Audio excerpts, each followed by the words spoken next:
Mrs. Hauser here with Unit 1, Lesson 4, Midpoint. What do you need to know? You need to know how to apply the properties of midpoint to solve a problem. You need to know how to find the midpoint in a coordinate plane, and you need to know how to find another endpoint in a coordinate plane. So let's apply those properties. I know that the midpoint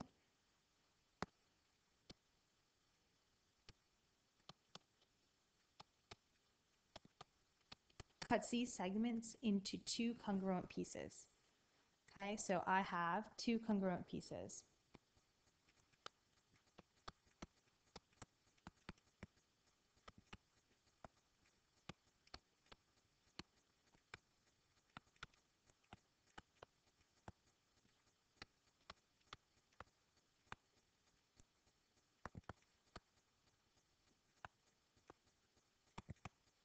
Okay, so I know those two segments are congruent. So I know that RS is congruent to SE, which would make RS equal to SE because congruent segments have the same measure. So I can then write the equation 3x plus 8 equals 5x.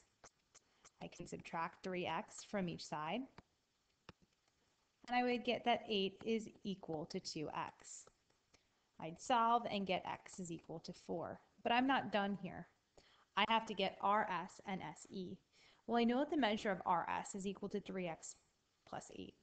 So I can substitute that 4 in for x, and I would get 12 plus 8, which is 20.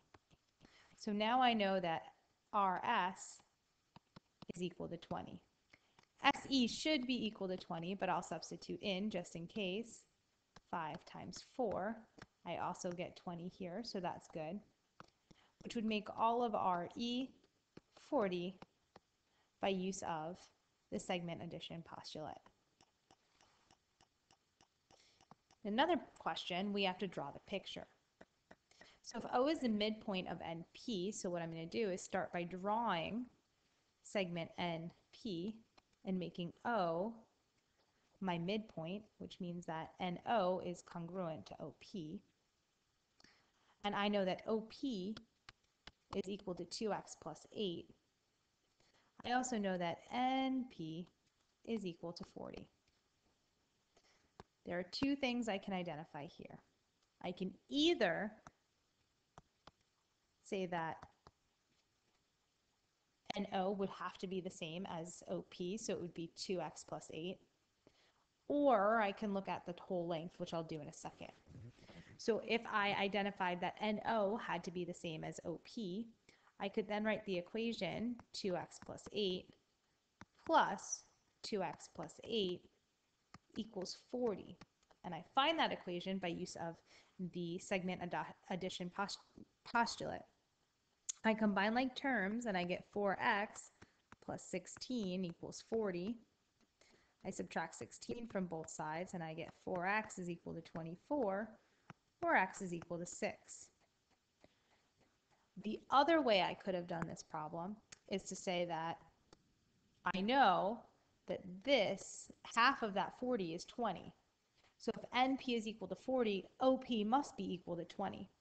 And then I can take 2x plus 8 and set that equal to 20, in which case I would get 2x is equal to 12, and again, x is equal to 6. Notice that my answers are the same. Both methods are 100% appropriate. Sometimes you'll be asked for the midpoint between 2 points. The thing that is important to determine here is which formula you need to use. You need to use the midpoint formula. Well, which one is that? That's the one that actually looks like a point. So when I write it out, I get x1 plus x2 over 2, comma, y1 plus y2 over 2. The biggest mistake with this one is that students often put in subtraction signs when they should have plus signs. For the midpoint formula, we actually add our x's and our y's. And what we're essentially doing is finding the average of each portion of those 2 points to find the middle. In my picture, when I actually evaluate, in my points, I like to put x1, y1, x2, y2. It makes it a little bit easier for me. Now I'm going to go ahead and substitute those points into the formula. So I get 8 plus negative 12 over 2, comma, 1 plus 3 over 2.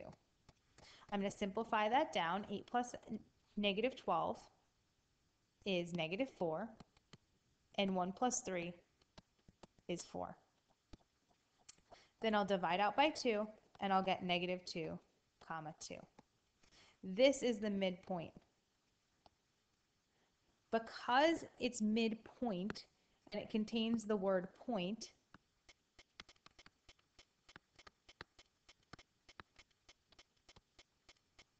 I always want to make sure that my answer is a point.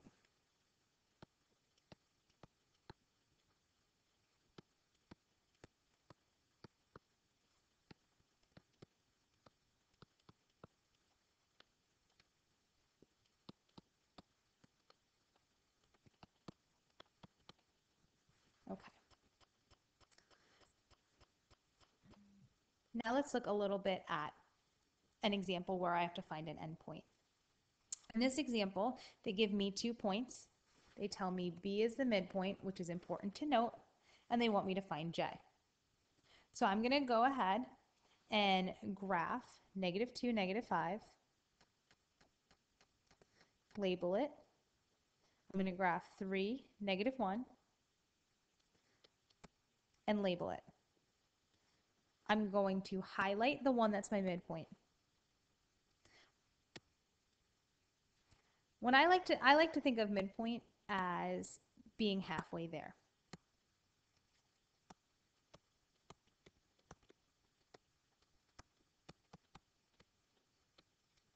So if I were to draw a line from P to B,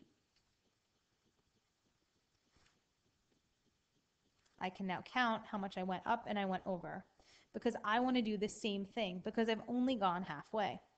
So I go up 4 and to the right 5. I want to continue that process. So I'm going to go up another 4 and to the right another 5. This would complete my journey because that B should be my halfway point. So now I just have to take the coordinates of J, which I just plotted. Those coordinates are 8, comma, 3. That's it for midpoint. If you have any further questions, please feel free to see me. Good luck!